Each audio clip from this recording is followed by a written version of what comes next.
E io ho perso tutti i miei clienti, Avete avuto un calo?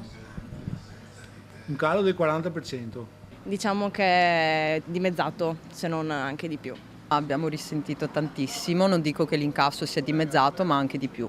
40-50% di incassi in meno rispetto ad un anno fa, ma ci sono commercianti che denunciano cali anche del 70% a causa dei cantieri per i lavori della nuova piazza di Mogliano che, dicono, allontanano i clienti dai nostri negozi. Noi siamo barricati da tutti i lati e la clientela fa molta fatica sia a vederci che a passare. Si fa fatica ad andare avanti. Fatica, è da morire, manca l'aria, già a vedere questo panorama in più proprio perché è un pensiero dietro l'altro che non ci fa andare avanti, non ci fa lavorare bene. Non si dorme la notte? Non si dorme la notte, assolutamente. Viene la tentazione di dire mollo tutto. Mollo tutto, chi me lo fa fare? Non riusciamo ad andare avanti. Guardi, non posso assumere nessuno, ho chiuso il negozio 3 giorni per malattia. Viene la tentazione di mollare ogni tanto? Sì. A dimostrare il calo degli affari in pasticceria e i prodotti che a fine giornata restano in vetrina. La devo buttare perché io non recupero la roba vecchia.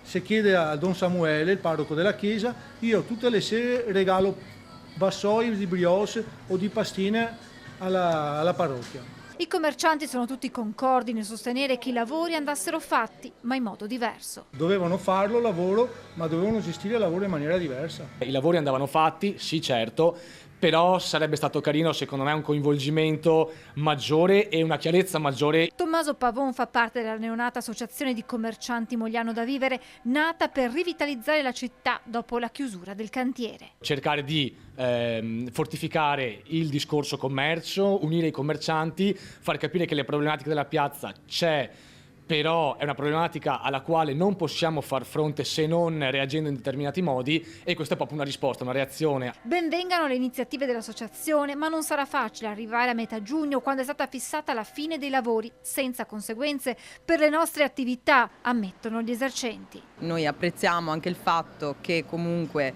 venga proposta la notte bianca, venga proposto la sfilata in Piazza del Teatro, vengano proposte tante belle cose, il problema è arrivarci a giugno, è arrivarci con le spalle coperte e qui di spalle coperte non ne abbiamo. Da settembre adesso arrivare a giugno, non so quanta fatica facciamo. Da maggio si è passato ai primi di giugno, da giugno si è passato a metà giugno, adesso si spera che il metà giugno sia la data reale, perché se dobbiamo tirare avanti così per l'estate abbiamo perso Natale, abbiamo perso un Carnevale, adesso perdiamo una Pasqua. Continuare ad alzare ogni giorno le saracinesche della propria attività diventa una scommessa quotidiana, da qui la richiesta.